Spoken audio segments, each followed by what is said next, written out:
Welcome to SS news. నేను మీ శిరీష.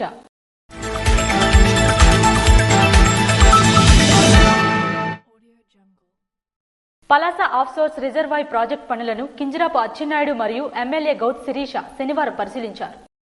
అటు ఉద్దానం ఇటు టెక్కలి మధ్యలో పలాస కాశీబుగ్గ జంట పట్టణాల నీటి సమస్యల పరిష్కారానికి కీలకంగా మారుతున్న పలాస ఆఫ్సోర్స్ రిజర్వాయర్ ప్రాజెక్టు నిర్మాణాన్ని ప్రభుత్వం వేగవంతం చేస్తుందని రాష్ట్ర వ్యవసాయ శాఖ మంత్రి కింజరాపు అచ్చెన్నాయుడు వెల్లడించారు. ఈ దిశగా శనివారం రాష్ట్ర వ్యవసాయ పశుసంవర్ధక శాఖ మంత్రి కింజరాపు అచ్చెన్నాయుడు ప్రాజెక్టు ప్రాంతాన్ని సందర్శించి అధికారులతో సమీక్ష నిర్వహించారు. నిర్మాణ పనుల పురోగతిపై సమీక్షించిన అనంతరం రేగులపాడు వద్ద రైతులతో జరిపిన బహిరంగ సభలో పలు కీలక ప్రకటనలు చేశారు. ప్రాజెక్టు కోసం ఇప్పటి వరకు స్వాధీనం చేసుకున్న 2481 ఎకరాలలో భూమికి అందరికీ పూర్తిస్థాయి నష్టపరిహారం అందించేందుకు కట్టుబడి ఉన్నామని మంత్రి స్పష్టం చేశారు. ప్రాజెక్టు పరిధిలోకి వచ్చిన గ్రామాల్లో ప్యాకేజీ మంజూరు కాలేకపోయినా 130 మందికి త్వరలో పరిహారం అందేలా చర్యలు తీసుకుంటామన్నారు. అలాగే ఇళ్ల స్థలాలు లేని 11 మందికి త్వరలో పట్టాలు అందజేయనున్నట్లు స్పష్టం చేశారు. ఈ పర్యటనలో పలాస పాతపట్నం శాసనసభ్యులు గౌతు శిరీష, మామిడి గోవిందరావు, జాయింట్ కలెక్టర్ ఫర్మాన్ అహ్మద్ ఖాన్, టెక్కలి పలాస ఆర్డీఓలు కృష్ణమూర్తి, వెంకటేష్, పలువురు ఇంజనీరింగ్ అధికారులు పాల్గొన్నారు.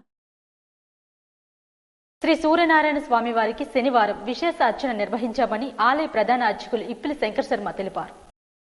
ప్రత్యక్ష దైవం ఆరోగ్య ప్రదాత శ్రీ సూర్యనారాయణ స్వామి వారికి శనివారం శ్రీ స్వామివారి పుష్పయాగ మహోత్సవము మరియు విశేష అర్చనలు నిర్వహించారు. తదుపరి స్వామివారి ఏకాంత సేవ ఉత్సవ సాంప్రదాయ కీర్తనలను శ్రీకాకుళం వాస్తవ్యులు సుకుమార్ ఆర్కెస్ట్రా, బిఏ నారాయణరావు మండపాక శారద బృందంచే జరుపబడినని ఆలయ ప్రధాన అర్చకులు ఇప్పులి శంకర్ శర్మ మరియు ఆలయ ఈఈఓ ఎరంశెట్టి భద్రాజీ తెలిపారు.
ఈ కార్యక్రమంలో ఆలయ అర్చకులు మరియు వేద పండితులు, ఆలయ సిబ్బంది పాల్గొన్నారు. పాతపట్నం నియోజకవర్గం సుజ్జిని గ్రామంలో మొదటి రోజు ఎమ్మెల్యే ఎంజీఆర్ పల్లె నిద్ర చేశారు.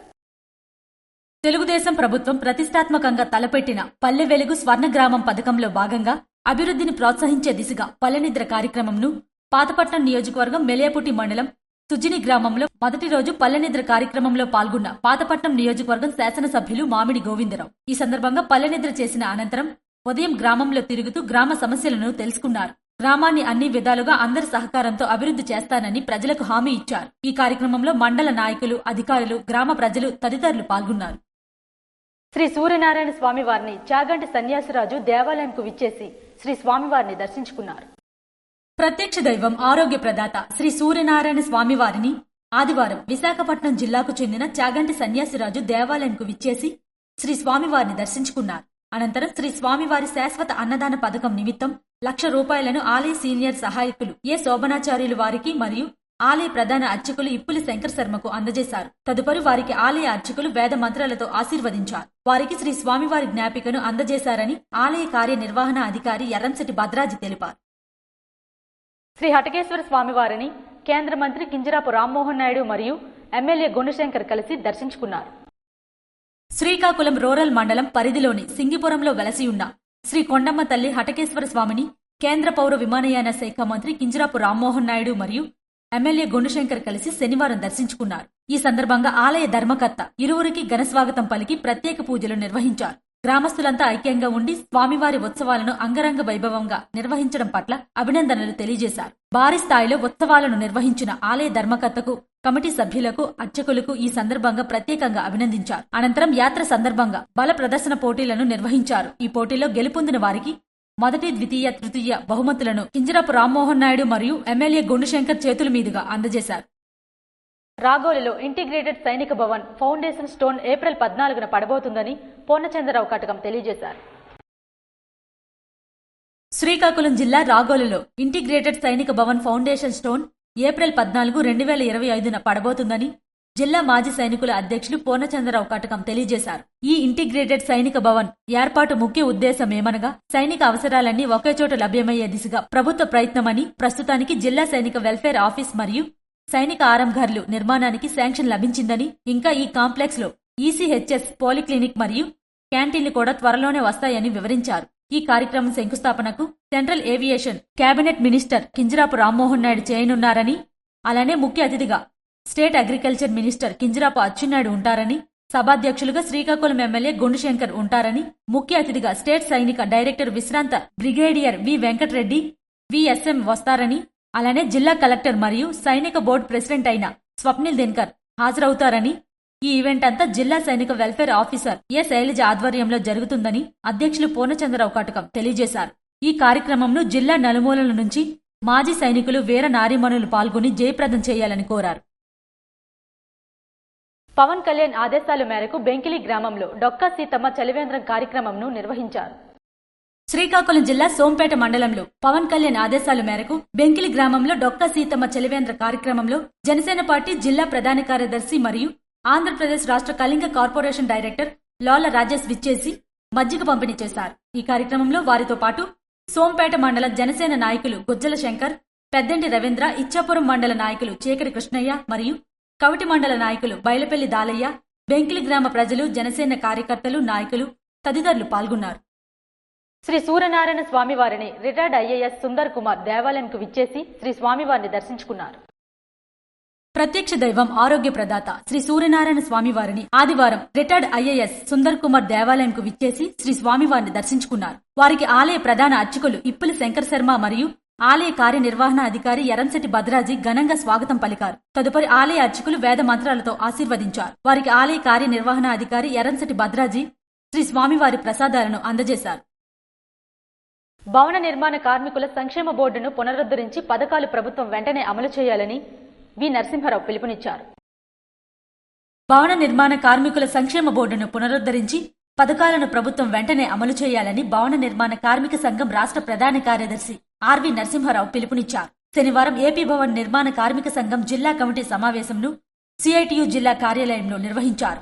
ఈ సమావేశంలో AP building others construction workers union జిల్లా ప్రధాన కార్యదర్శి ఎం హరినాథరావు, ఎం ఆదినారాయణమూర్తి, సిఐటియు జిల్లా ప్రధాన కార్యదర్శి పి తేజేశ్వరరావు మాట్లాడుతూ భవన నిర్మాణ కార్మికుల సంక్షేమ బోర్డును పునరుద్ధరించి పెండింగ్ క్లైమ్స్ ను పరిష్కరిస్తామని, ఎన్నికల మేనిఫెస్టోలో పెట్టిన కూటమి నేతలు ప్రభుత్వం ఏర్పడి 10 నెలలైనా ముఖ్యమంత్రి నారా చంద్రబాబు నాయుడు, ఉప ముఖ్యమంత్రి పవన్ కళ్యాణ్ అమలు చేయడానికి పూనుకోకపోవడం కార్మికుల పట్ల ప్రభుత్వ వైఖరిని తేట తెల్లం చేస్తుందని విమర్శించారు. కార్మిక వర్గాన్ని నమ్మించి మోసగించడం పాలకులకు పరిపాటిగా మారిందని అన్నారు. ఆంధ్రప్రదేశ్ రాష్ట్రంలో 30 లక్షల మంది భవన నిర్మాణ కార్మికులకు అవసరమైనటువంటి బిల్డింగ్ వర్కర్స్ వెల్ఫేర్ బోర్డుని పథకాలు ఆపేస్తూ గత ప్రభుత్వం ఇచ్చినటువంటి 12, 14 మెమోను రద్దు చేస్తామని, భవన నిర్మాణ కార్మికుల సంక్షేమ బోర్డు నుంచి గతం మాదిరిగానే సంక్షేమ పథకాలు అమలు చేస్తామని ప్రస్తుతం అధికారంలో ఉన్న తెలుగుదేశం కూటమి ప్రభుత్వం ఎన్నికలకు ముందు భవన నిర్మాణ కార్మికులకు హామీ ఇచ్చింది.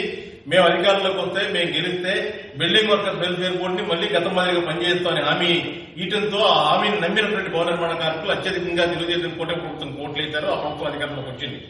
అధికారంలోకి వచ్చి 10 మాసాలు పూర్తయినా ఇప్పటికీ బిల్డింగ్ వర్కర్స్ వెల్ఫేర్ బోర్డు ని పునరుద్ధరణ చేయడం కోసం అవసరమైనటువంటి చర్యలు ఈ ప్రభుత్వం చేపట్టలేదు. దానికి నిరసనగా ఏప్రిల్ 24వ తేదీన అన్ని జిల్లా కలెక్టర్ కార్యాలయాల ముందు పెద్ద ఎత్తున భవన నిర్మాణ కార్మికులు హాజరై తమ నిరసన తెలియజేయాలని చెప్పని ఆంధ్రప్రదేశ్ భవన నిర్మాణ కార్మిక సంఘం సిఐటి అనుబంధ సంఘం వాళ్ళు పిలిపించింది. ఈ పిలుపుని జయప్రదం చేయాలని చెప్పని అన్ని జిల్లాల్లో జిల్లా సమావేశాలు, విస్తృత సమావేశాలు జరుగుతూ ఉన్నాయి. ఈ రోజు ఆ నిర్ణయంలో భాగంగా శ్రీకాకుళం జిల్లా భవన నిర్మాణ కార్మిక సంఘం విస్తృత సమావేశం జరుగుతుంది. ఈ విస్తృత సమావేశంలో 24వ తారీఖు నాడు, ఏప్రిల్ 24వ తారీఖు నాడు శ్రీకాకుళం జిల్లా కలెక్టర్ ఆఫీస్ ముందు పెద్ద ఎత్తున ఆందోళన చేయాలని చెప్పని ఈ సమావేశం తీర్మానం చేసింది. కాబట్టి అత్యధిక మంది భవన నిర్మాణ కార్మికులు రేపు 24వ తారీఖు నాడు జిల్లా కలెక్టరేట్ ముందు జరగబోయేటువంటి ఆందోళన కార్యక్రమంలో పాల్గొనాలని చెప్పని శ్రీకాకుళం జిల్లా భవన నిర్మాణ కార్మికులకి ఆంధ్రప్రదేశ్ బిల్డింగ్ వర్కర్స్ యూనియన్ రాష్ట్ర కమిటీ తరఫున విజ్ఞప్తి చేస్తా ఉన్నాం. గత వైసీపీ ప్రభుత్వం నిర్మాణ కార్మికులకు సంక్షేమ పథకాలు అమలు కాకుండా తీసుకువచ్చిన మెమో 1214 ను నేటికి రద్దు చేయలేదని అన్నారు. బిల్డింగ్ సంక్షేమ బోర్డును పునరుద్ధరించి గత 5 సంవత్సరాలుగా జిల్లాలో లేబర్ కార్యాలయంలో మంజూరు చేసి నగదు రాకుండా ఆపేసిన క్లయింట్స్ డబ్బులు చెల్లించాలని డిమాండ్ చేశారు. రాష్ట్రంలో 30 లక్షల మంది ఉన్న నిర్మాణ కార్మికుల సమస్యల పట్ల నిర్లక్ష్యంగా వ్యవహరిస్తున్న కూటమి ప్రభుత్వం తీరుకు నిరసనగా భవన నిర్మాణ కార్మికుల సంఘం సిఐటియు రాష్ట్ర కమిటీ పిలుపులో భాగంగా ఈ నెల 24వ తేదీన కలెక్టర్ కార్యాలయం వద్ద జరుగుతున్న ధర్నాలో జిల్లాలోని అన్ని మండలాల్లోని నిర్మాణ కార్మికులందరూ పాల్గొని ఈ కార్యక్రమాన్ని జయప్రదం చేయాలని కోరారు. ఈ సమావేశంలో వివిధ మండలాల నుంచి నాయకులు లక్ష్మణరావు, కామేశ్వరరావు తదితరులు పాల్గొన్నారు. పాతపట్నం గ్రామంలోని గవర్నమెంట్ హాస్పిటల్ వద్ద పాతపట్నం ప్రజలకి ఆల్కహాల్పై అవగాహన సదస్సు నిర్వహించారు.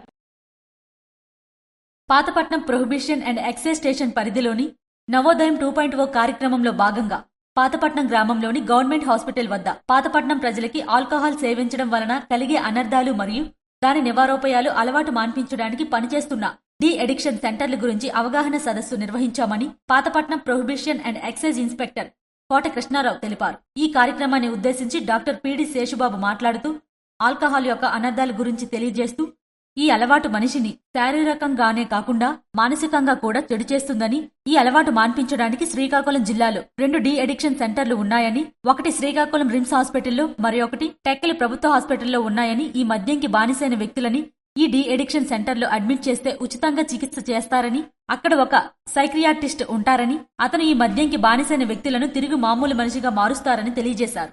అందరూ కూడా మద్యంకి దూరమై ఉండాలని, ఆరోగ్యాన్ని కాపాడుకోవాలని, అలాగే మద్యంకి బానిసైన వారు శ్రీకాకుళం మరియు టెక్కలలో ఉన్న డి అడిక్షన్ సెంటర్లో చికిత్స తీసుకుని మళ్లీ మామూలు మనుషులుగా మారాలని, డాక్టర్ సలహాలు తీసుకోవాలని, ఈ అవకాశాన్ని వినియోగించుకుని అందరూ ఆరోగ్యంగా ఉండాలని కృష్ణారావు తెలిపారు. సంతబొమ్మలి మండలంలోని మర్రిపాడు గ్రామ పంచాయతీ ప్రజలు తమ ఉదారవాదాన్ని చాటుకున్నారు. శ్రీకాకుళం జిల్లా సంతబొమ్మలి మండలం మర్రిపాడు గ్రామ పంచాయతీ ప్రజలు ఉదారవాదం అందరినీ ఆకట్టుకుంది. వివరాల్లోకి వెళ్తే విజయనగరం జిల్లా రణస్థలం మండలం రామచంద్రపురం గ్రామ వాస్తవ్యులు ఎస్వి రమణ అనే యువకుడు గత 20 రోజుల కిందట రణస్థలం సమీపంలో జాతీయ రహదారిపై ద్విచక్ర వాహనంపై వెళ్తుండగా ఎదురుగా నిలిపి ఉన్న లారీని బలంగా ఢీకొనడంతో రమణ అనే యువకుడికి తలకి తీవ్రమైన గాయాలు పాలయ్యారు. నిరుపేద కుటుంబానికి చెందిన రమణ అనే వ్యక్తికి 2 పసిపిల్లలు ఉండడంతో క్షతగాత్రుడికి చికిత్స నిమిత్తం లక్షలలో అవసరం ఉండడం వలన నిరుపేద కుటుంబానికి చెందిన రమణకు నిండు ప్రాణం నిలబెట్టి తన పిల్లలకి తండ్రి అయ్యేలా కాపాడుకోవాలనే ధోరణితో మర్రిపాడు ప్రజలు ఉమ్మడిగా 80,600 రూపాయలు ఆర్థిక సహాయం చేసి తమ ఉదారవాదాన్ని చాటుకున్నారు. ప్రస్తుతం క్షతగాత్రుడు విశాఖపట్నంలో ప్రైవేట్ హాస్పిటల్లో చికిత్స పొందుతున్నారు. గాయపడిన క్షతగాత్రుడికి శనివారం మర్రిపాడు గ్రామ పంచాయతీ సర్పంచ్ ప్రతినిధి మరియు సంతబొమ్మాలి మండల మాజీ పిఎస్ఎస్ అధ్యక్షులు రాంప్రసాద్ చేతుల మీదుగా మర్రిపాడులో ఉన్న తమ అత్తమామలకు 80,600 రూపాయలు నగదును అందజేశారు. ఈ కార్యక్రమంలో మర్రిపాడు గ్రామ పంచాయతీ యువకులు పెద్ద సంఖ్యలో పాల్గొన్నారు. ఇవి ఈనాటి వార్తలు. మరిన్ని వార్తలతో మళ్ళీ కలుద్దాం. చూస్తూనే ఉండండి SS న్యూస్.